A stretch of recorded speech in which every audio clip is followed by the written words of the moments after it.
Hello, my name is Clara Barton, and I was asked to give some information about myself so you might be able to understand me and my nursing a little bit better. So, where do I start? Many have asked me when and where I got training as a nurse. Well, I guess you could say I've been caring for others my whole life.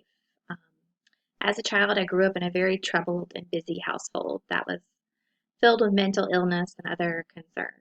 Um, when I was 11, my brother had a fall at a construction site, and I had to nurse him day and night throughout his 2 years after that before he passed away. So I guess you could really say I've been nursing people for a long time. However, I took the path that many thought as a woman that you should take and became a teacher. It wasn't my passion, however. And after becoming a teacher and realizing that's not what I wanted, I went to go work in government. So I moved to Washington, D.C. And then the next thing I knew, literally, the Civil War landed on my doorstep. So we had wounded soldiers coming to our doorstep, and my sister and I took care of them. We would dress their wounds, feed them, and do what we could.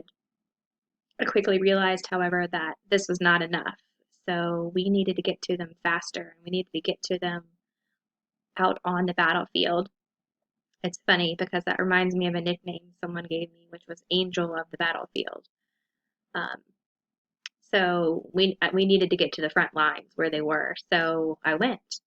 That's what I did. I went and I took care of the wounded soldiers on the battlefield and did the best I could to make sure we had the supplies to care for everybody the best way we could. So did that during the Civil War, and then when it ended, my doctor said I needed to take a break. I needed to get away and de-stress. So I went to Europe, and when I was there, I met some great people at the Geneva Convention, and they had founded the International Red Cross, and the mission was just right up my alley. So I got involved, and I decided that we needed an American Red Cross to help when we have disasters here.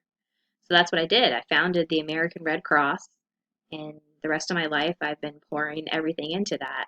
My mentally, physically, financially, making sure that it's successful and we're able to help the most people that we can.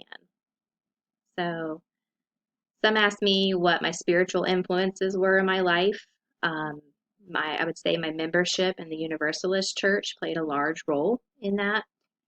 Um, Even though I'm not a strong churchgoer now, I would say my view is that I'm still just as strong in my faith for that as I was as a child. So um, what I like about the Universalist view is that it has the idea that diversity makes us stronger, and it's really what drove my passion in life. So I fought most of my life for equality for women and for Negroes, and it's what drove me to care for just one more person every day on the battlefield, whether they were a Union soldier or a Confederate soldier, whether they were white or whether they were black.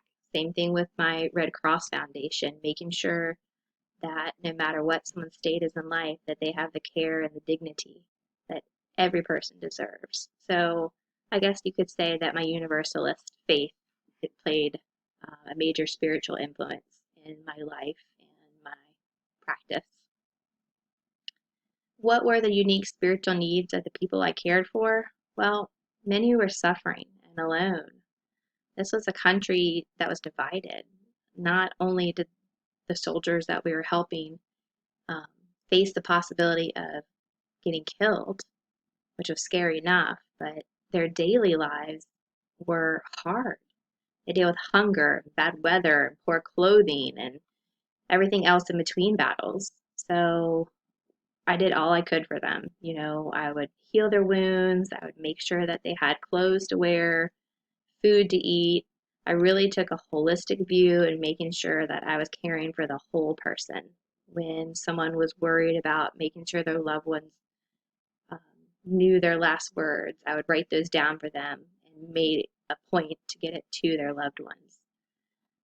I even took time after the war to look for missing soldiers for families to try and reconnect them. So that part was really important to me, making sure that I cared for the whole person while I was out there.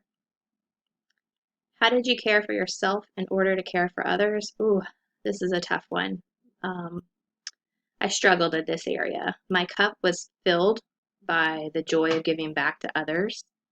So I didn't do the best job in caring for myself. In fact, I got malaria, typhoid fever, several other illnesses while I was out on the battlefield.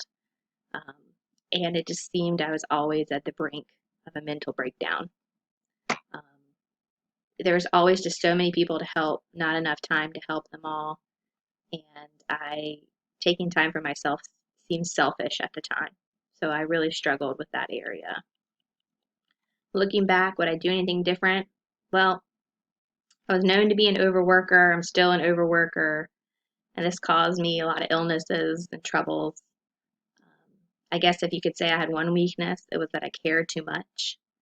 I never married or had any children, but honestly, I can look back at my life and say I helped every person who I possibly could whose path I crossed. And that's what I think is a good thing. And um, I don't know that I would do anything different. I wish just I could have helped more people. That's my main regret. I couldn't get to more people.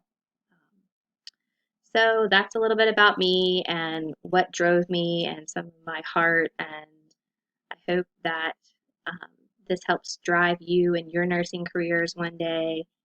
Just to remember to look at the whole person, no matter who they are, and always strive to be helping one more person.